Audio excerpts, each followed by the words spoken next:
Welcome to Kannan info Tamil.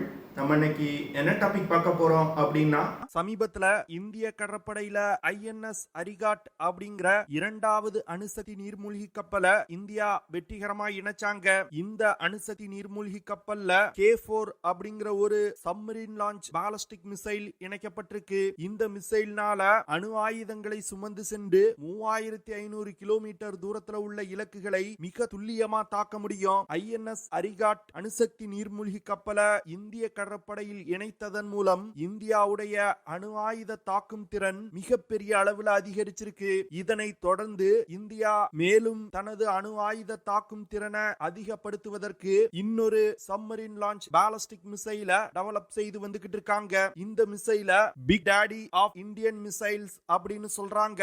இதுவரைக்கும் India develop செய்ததிலே மிகவும் பவர்ஃபுல்லான மிசைலா இந்த மிசைல் இருக்க போகுது. இந்தியா எந்த மிசைலை டெவலப் செய்து வந்துகிட்டு இருக்காங்க. இந்த மிசைல இந்திய படையில் இணைப்பதன் மூலம் இந்தியாவுடைய அணு ஆயுத தாக்கும் திறன் எப்படி இருக்கும், இந்தியா தயாரிக்க உள்ள மிசைல் சீனாவுக்கு எப்படி ஒரு மிகப்பெரிய அச்சுறுத்தலா இருக்க போகுது அப்படிங்கிறது குறித்து நம்ம டீடைலா இந்த வீடியோல பார்க்கலாம். நம்ம சேனல்ல டிஃபென்ஸ் மற்றும் ஜியோ பாலிடிக்ஸ் சம்பந்தமா தினம் ஒரு வீடியோ பப்ளிஷ் பண்ணிட்டு இருக்கோம். உங்களுக்கு நம்ம சேனல்ல பப்ளிஷ் பண்ணக்கூடிய வீடியோஸ் பிடிச்சிருந்துச்சுன்னா சேனலை சப்ஸ்கிரைப் பண்ணி சப்போர்ட் பண்ணுங்க. நீங்க பண்ற ஒவ்வொரு சப்ஸ்கிரிப்ஷனும் எனக்கு அடுத்தடுத்த வீடியோஸ் போடுறதுக்கு ஒரு மோட்டிவேஷனா இருக்கும். தற்போதைய நிலையில உலகத்துல அதிகமான அணு ஆயுதங்களை வச்சிருப்பது ரஷ்யா. கிட்டத்தட்ட 5580 அணு ஆயுதங்களை வச்சிருக்காங்க. இரண்டாவது இடத்துல அமெரிக்கா 5044 அணு ஆயுதங்களை வச்சிருக்காங்க. மூன்றாவது இடத்துல சீனா இருக்காங்க. கிட்டத்தட்ட 500க்கும் மேற்பட்ட அணு ஆயுதங்களை வச்சிருக்காங்க. இந்தியாவை எடுத்துக்கிட்டீங்கன்னா அணு ஆயுதங்களின் எண்ணிக்கையை வச்சு பார்க்கும் பொழுது உலகின் 5வது நாடா இந்தியா இருக்கு. கிட்டத்தட்ட 172 அணு ஆயுதங்களை இந்தியா வச்சிருக்கு. சீனா, அமெரிக்கா மற்றும் ரஷ்யாவுக்கு போட்டியா அணு ஆயுதங்களின் எண்ணிக்கையை அதிகப்படுத்துவதற்கு கடுமையா முயற்சி செய்து வந்துகிட்டு இருக்காங்க.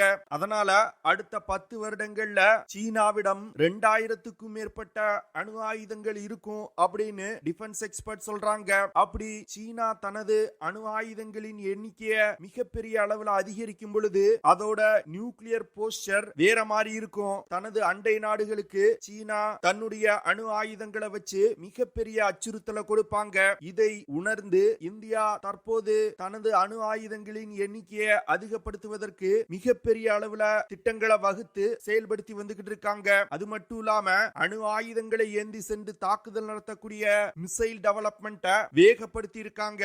இந்தியாவை பொறுத்த மட்டில் சீனா மற்றும் பாகிஸ்தான் இந்த 2 நாடுகளும் அணு ஆயுதங்களை வச்சிருக்கக்கூடிய எதிரி நாடுகள். அதனால வரும் காலத்துல இந்தியா சீனா மற்றும் பாகிஸ்தானை எதிர்த்து ஒரு 2 ஃப்ரண்ட் வார சந்திக்க வேண்டிய நிலை ஏற்படலாம். அப்பொழுது இரு நாடுகளும் இணைந்து கொண்டு இந்தியா மீது ஒரு அணு ஆயுத தாக்குதல் நடத்துவதற்கு வாய்ப்பு இருக்கு. இந்தியாவை பொறுத்த மட்டில் no first use of nuclear weapon அப்படிங்கிற பாலிசியை ஃபாலோ பண்றாங்க. அதாவது இந்தியா தன் மீது வேற ஏதாவது ஒரு நாடு அணு ஆயுத தாக்குதல் நடத்தினா அதற்கு பதிலடி கொடுக்கும் விதமா தான் இந்தியா அணு ஆயுத தாக்குதல் நடத்துவாங்க. எந்த ஒரு நாட்டின் மீதும் இந்தியா முதல்ல தனது அணு ஆயுதங்களை பிரயோகப்படுத்த மாட்டாங்க.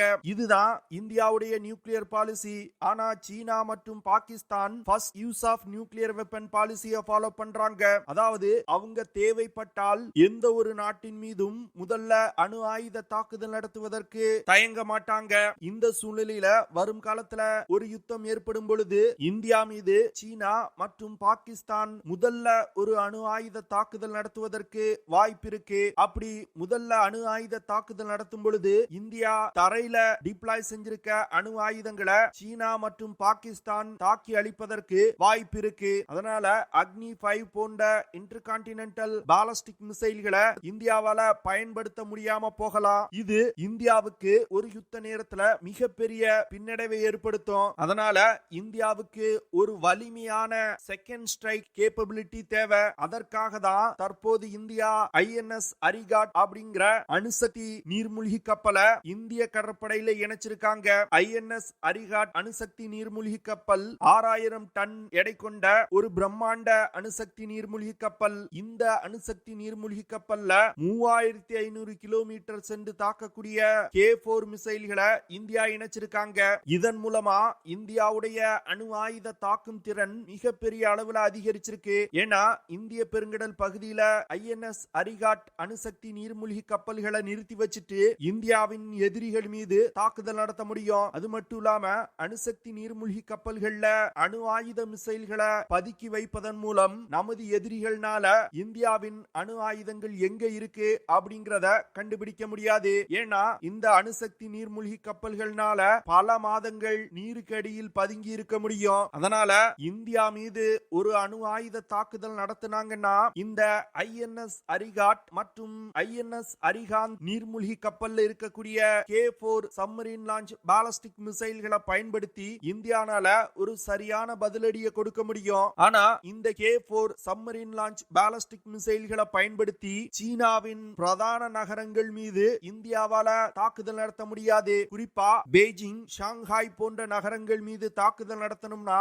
இந்தியாவுக்கு அதிக தூரம் சென்று தாக்கக்கூடிய சப்மரீன் லான்ச் பாலிஸ்டிக் மிசைல்கள் தேவைப்படுது. அதிக தூரம் சென்று தாக்கக்கூடிய சப்மரீன் லான்ச் பாலிஸ்டிக் மிசைல்கள் பெரியதா இருக்கும். அதனால இந்தியா தனது அணுசக்தி நீர்மூழ்கி கப்பல்களோட அளவையும் பெரிதுபடுத்த வேண்டிய நிலை ஏற்பட்டிருக்கு. இந்த சூழ்நிலையில் தான் இந்தியா S4 அப்படிங்கிற ஒரு அணுசக்தி நீர்மூழ்கிய கட்டி வந்துகிட்டு இருக்காங்க. இந்த S4 அணுசக்தி நீர்மூழ்கி கப்பல் ஏற்கனவே இந்திய கடற்படையில் பயன்பாட்டில் உள்ள ஐஎன்எஸ் அரிகாட் மற்றும் ஐஎன்எஸ் அரிகாந்த் நீர்மூழ்கி கப்பல்களை விட 1000 டன் அதிக எடை கொண்டது. கிட்டத்தட்ட 7000 டன் எடை கொண்டது.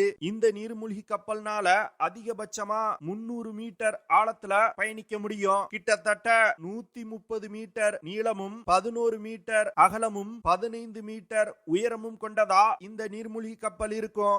S4 நீர்மூழ்கி கப்பலை இயக்குறதுக்கு 83 மெகாவாட் திறன் கொண்ட CLWR-B1 பிரஷரைஸ்ட் வாட்டர் ரியாக்டர் பயன்படுத்தப்படுது. இந்த நீர்மூழ்கி கப்பல்னால அதிக எடை கொண்ட 8 K5 சப்மரீன் லான்ச் பாலிஸ்டிக் மிசைல்களை எடுத்து சென்று தாக்குதல் நடத்த முடியும். இந்த K5 சப்மரீன் லான்ச் பாலிஸ்டிக் மிசைல்களை big daddy of Indian missiles அப்படின்னு சொல்றாங்க. அதாவது இந்தியா இதுவரைக்கும் உருவாக்கிய மிசைல்களே இதுதான் மிகப்பெரியதா இருக்க போகுது. இந்த மிசைல்னால 2000 கிலோகிராம் எடை கொண்ட அணு ஆயுதங்களை சுமந்து சென்று 5000 முதல் 6000 கிலோமீட்டர் தூரத்துல உள்ள இலக்குகளை மிக துல்லியமா தாக்க முடியும். அது மட்டும் இல்லாம இந்த மிசைலோட ரேஞ்ச அதிகப்படுத்தணும்னா நியூக்ளியர் வெப்பனோட எடையை குறைச்சோம்னா கிட்டத்தட்ட 8000 முதல் 9000 கிலோமீட்டர் தூரத்துல உள்ள இலக்குகளை கூட இந்தியானால மிக துல்லியமா தாக்க முடியும். இதன் மூலமா இந்திய பெருங்கடல் பகுதியில இருந்து கொண்டு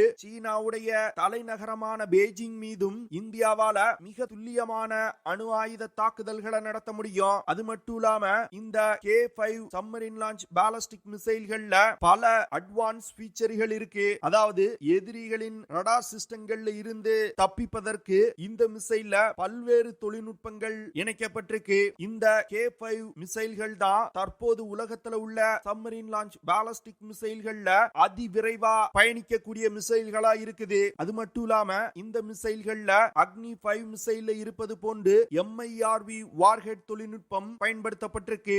MIRV வார்ஹெட் அப்படிங்கிறது ஒரே மிசைல்ல 10க்கும் மேற்பட்ட அணு ஆயுதங்களை எடுத்து சென்று தாக்குதல் நடத்துவது. அதாவது இந்த MIRV வார்ஹெட் பொருத்தப்பட்ட K5 submarine launch ballistic missile ஒரு குறிப்பிட்ட தூரத்துக்கு பறந்து சென்றவுடன் அந்த மிசைல்ல இருந்து வெவ்வேறு திசைகள்ல வெவ்வேறு தூரத்துல இருக்கக்கூடிய டார்கெட்டுகள் மீது வார்ஹெட்டுகள் பிரிந்து சென்று தாக்குதல் நடத்தும். இப்படி ஒரே மிசைல் பல திசைகள்ல பிரிந்து சென்று தாக்குதல் நடத்துறதுனால எதிரிகளின் ஏர் டிஃபென்ஸ் சிஸ்டத்தினால இந்த மிசைல்களை தடுத்து நிறுத்தவே முடியாது. இதனால எதிரிகளுக்கு இந்தியானால ஒரு சரியான பதிலடியை கொடுக்க முடியும். இந்த K5 மிசைல்கள் திட எரிபொருளை பயன்படுத்தி இயங்கக்கூடிய 3 ஸ்டேஜ் கொண்ட ராக்கெட் இன்ஜினால் இயக்கப்படுது. இந்த மிசைல்களை வரும் காலத்துல இந்தியா உருவாக்க உள்ள S5 நீர்மூழ்கி கப்பல்களை இணைப்பதற்கும் இந்தியா திட்டமிட்டிருக்காங்க. இந்த S5 அணுசக்தி நீர்மூழ்கி கப்பல் கப்பல்கள் தற்போது இந்திய கடற்படையில் பயன்பாட்டில் உள்ள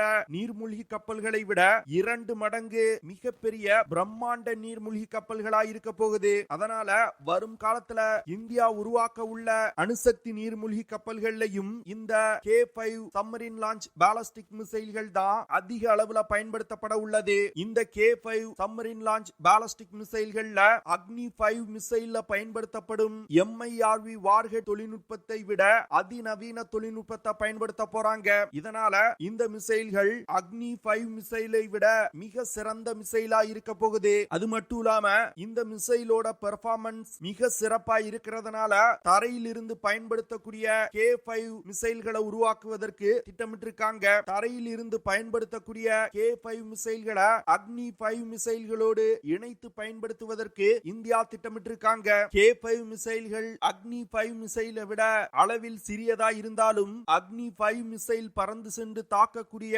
தூரத்தை விட இந்த மிசைல்கள்னால அதிக தூரம் சென்று தாக்க முடியுது. இதன் காரணமாக தான் இந்த மிசைல big daddy of Indian missiles அப்படின்னு டிஃபென்ஸ் எக்ஸ்பர்ட் சொல்றாங்க. இந்தியா புதிதாக உருவாக்கும் S4 அணுசக்தி நீர்மூழ்கி கப்பல் 7000 டன் எடை கொண்ட பெரிய நீர்மூழ்கி கப்பல்களா இருக்க போகுது. அதனால இந்த நீர்மூழ்கி கப்பல்கள்ல அதிக எண்ணிக்கையிலான K5 சப்மரீன் லான்ச் பாலிஸ்டிக் மிசைல்களை இணைப்பதற்கு இந்தியா திட்டமிட்டிருக்காங்க. K5 submarine launch ballistic missile S4 அணுசக்தி நீர்மூழ்கி கப்பல்ல இணைவது இந்தியாவுடைய அணு ஆயுத தாக்கும் திறனை மிகப்பெரிய அளவில் அதிகரிக்கும். இந்த S4 அணுசக்தி நீர்மூழ்கி கப்பலை அடுத்த வருடம் இந்திய கடற்படையில் இணைப்பதற்கு இந்தியா திட்டமிட்டிருக்காங்க. அதனால இந்த வருடத்துல இந்த K5 சப்மரீன் லான்ச் பாலிஸ்டிக் மிசைலை இந்தியா சோதிப்பாங்க அப்படின்னு சில டிஃபென்ஸ் எக்ஸ்பர்ட் சொல்றாங்க. ஆனா இன்னும் சில டிஃபென்ஸ் எக்ஸ்பர்ட்ஸ் என்ன சொல்றாங்கன்னா இந்த K5 சப்மரீன் லான்ச் பாலிஸ்டிக் மிசைல ஃபிக்ஸ்டு அண்டர் வாட்டர் பிளாட்ஃபார்ம்ஸ்ல இருந்து DRDO ஏற்கனவே சோதிச்சு முடிச்சிட்டாங்க.